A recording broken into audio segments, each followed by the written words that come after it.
Well, it was inevitable that we'd get to this point eventually, and that is discussing Star Wars.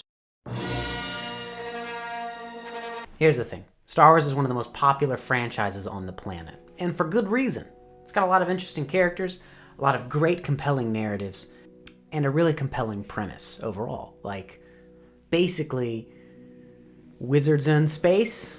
Yeah, sign me up. So I grew up with Star Wars. I grew up with the prequel trilogy and the originals. I was about 7 or 8 years old when Episode 1 came out in theaters, and then 10 or 11 years old when Episode 2 came out, and then finally 13 or 14 years old when Episode 3 came out. Every time I came away from the theaters thinking, oh, that was good. I enjoyed that. On hindsight, I don't necessarily enjoy them as much as I did, but I still think they probably get a worse rap than they deserve. But I have problems here and there throughout the whole Star Wars franchise. Disney is in an interesting position where they own the franchise. They've just gone through with a trilogy that's been met with a lot of mixed reception. And so what I'm hoping that will come out of this is that Disney will kind of realize, oh, okay, we messed up, but we can start over. We can start afresh. We can start new. And instead of branching out and creating their own brand new property within the Star Wars canon, which is entirely acceptable, I would like to see a remake. So that's what I'm going to be doing for the next bit. So next week I'm going to start with Episode 1, and then I'm going to work through each film sequentially.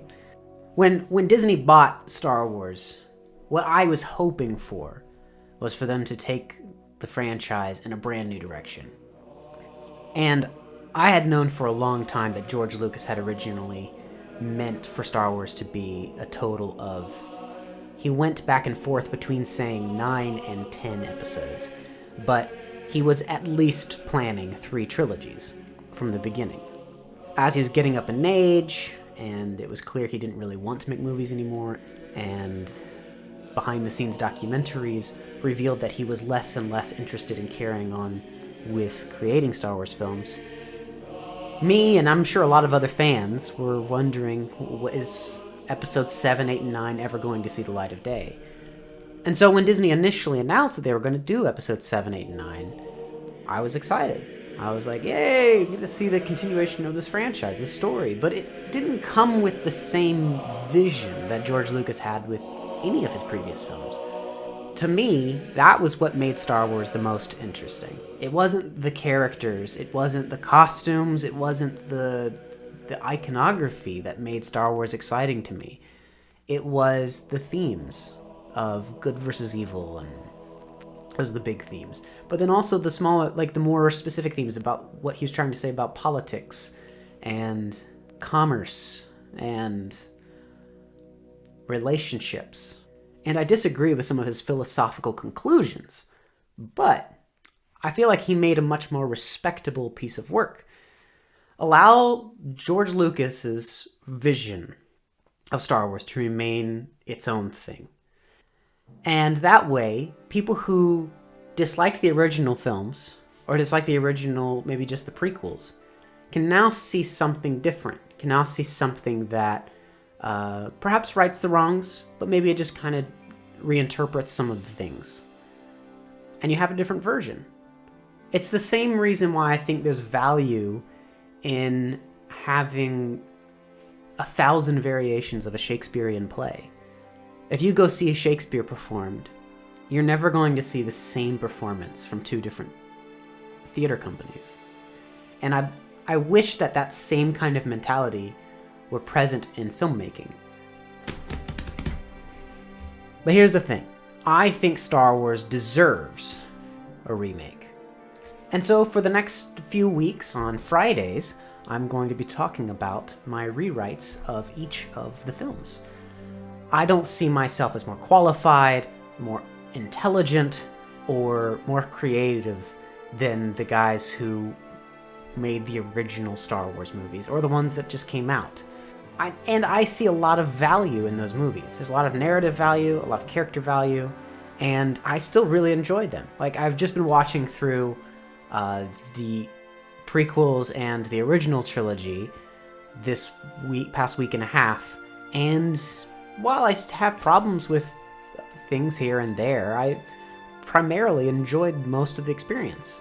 The things that I do have problems with are the things that I'd like to address in my rewrites, but not everything needs to be addressed. I'm going to set myself a few rules for the rewrite. Number 1, all planet and character names need to remain the same. Number 2, every character that serves a function within the plot still has to serve a function within the plot, though not the same function. Number 3, the overall narrative of the entire saga needs to remain consistent with the narrative already in place within the original films. So what are the things that I will be changing? I'm going to be changing the context that characters have within the narrative. I'm going to be changing some of the philosophical standpoints, because I think that all of the people who were involved with the writing process of episodes 1 through 9, they all have different philosophies, sometimes competing philosophies, and it shows at times, even in comparison from the prequels to the original trilogy. And I'd like to see something that feels more cohesive, more in tune with itself. Other things that I might be changing are character relationships. I might be changing how important a character is. So I might make some characters who were originally background characters major players, and I might make some of the original major players more background characters. Overall, I understand this is basically just a fan's reinterpretation, and I am a Star Wars fan. I don't necessarily wear the t-shirt, but I love Star Wars and I really enjoy the components of it. And for those of you who love the original trilogy and don't want me to touch the original trilogy, the only real reason I want to shift the original trilogy is because if I end up putting my influence into the prequels and putting my ideas into the prequels, it will be my vision and it will be part of my voice that comes through. And so I would like that to be reflected in the original trilogy as much as in the prequel trilogy and possibly the sequel trilogy. That's what you can look forward to over the next few weeks. So you can like this video and subscribe, and that way you'll get a little notification up on the bell at the top of your YouTube page whenever I do release the next Star Wars video. With that, have a great night and give your grandma a call. She'd probably really appreciate it.